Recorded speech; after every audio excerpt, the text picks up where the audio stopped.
You are now watching Steel Roots Media. What year did you first arrive in London? So I first arrived in London initially back in 1996, somewhere there, but permanently I came over here in 2000. Can't remember what month, but it was in the year 2000, I believe it was. What was your first impression of London? My first impression of London was that it's really grey. It wasn't as sunny, obviously, as a Caribbean.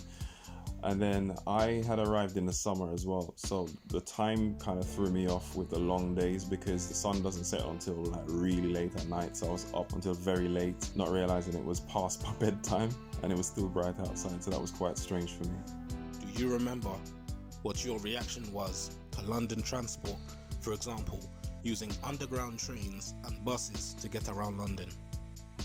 I do, to an extent. It was fascinating for me just being able to jump on the trains and stuff, because back in the Caribbean, as well in Jamaica where I'm from, they didn't really have trains, and we just usually jump into these little minibuses to get from point A to point B, from city to city, and you just cram in loads of people. They don't like stop from bus stop to bus stop on a schedule, so that was quite an interesting and really good experience for me actually on public transport. What goals did you have for your future in the UK?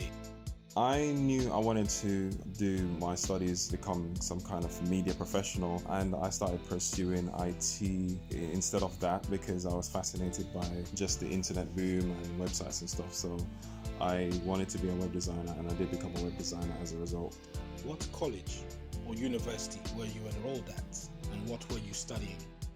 So I went to South Bank in Southwest London, College of Southwest London. Did you hear any stereotypical remarks about Jamaicans from people during the first few years of living in the UK? Yeah, they all expect you to not speak English. They think that Jamaica is a country that isn't a native English speaking country. So when they hear me speak, they think, oh, but you're not Jamaican. They're actually surprised. And you don't have dreadlocks. Which was really strange. I had to educate them that not everyone has dreadlocks and talk patois all the time. What was your first job? My first job was in retail. Yeah, I was a checkout supervisor at the time. Did you experience any personal or financial problems while living in London as a student or while you were working?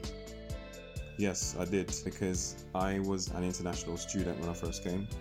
I had to pay like 3 times the fees that a home student would pay.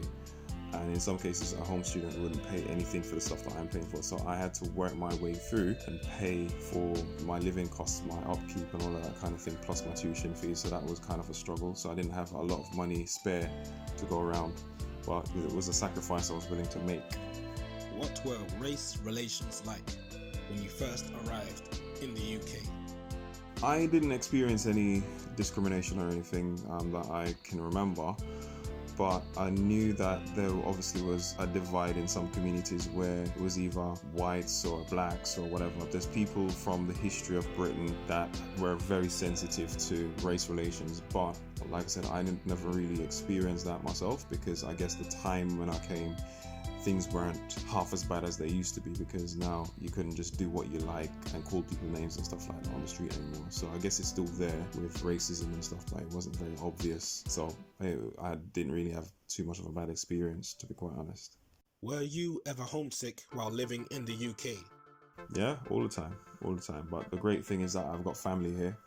I've got my immediate uncle, cousins, and other extended family. And I made friends, but I did go back to Jamaica pretty much every other year, so I was in touch with home and stuff all the time too, so it wasn't too bad for me.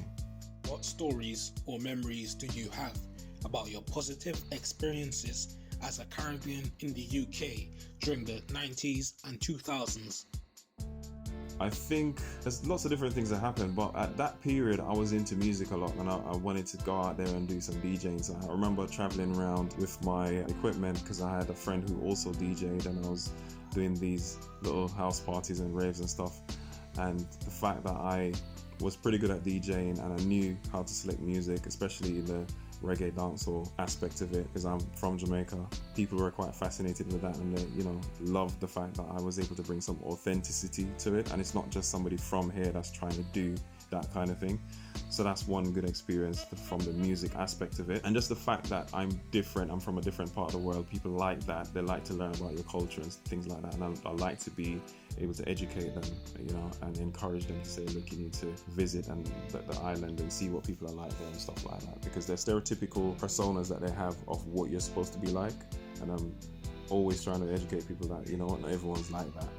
Again, going back to the fact that they thought you should have dreadlocks or chat patois all the time kind of thing.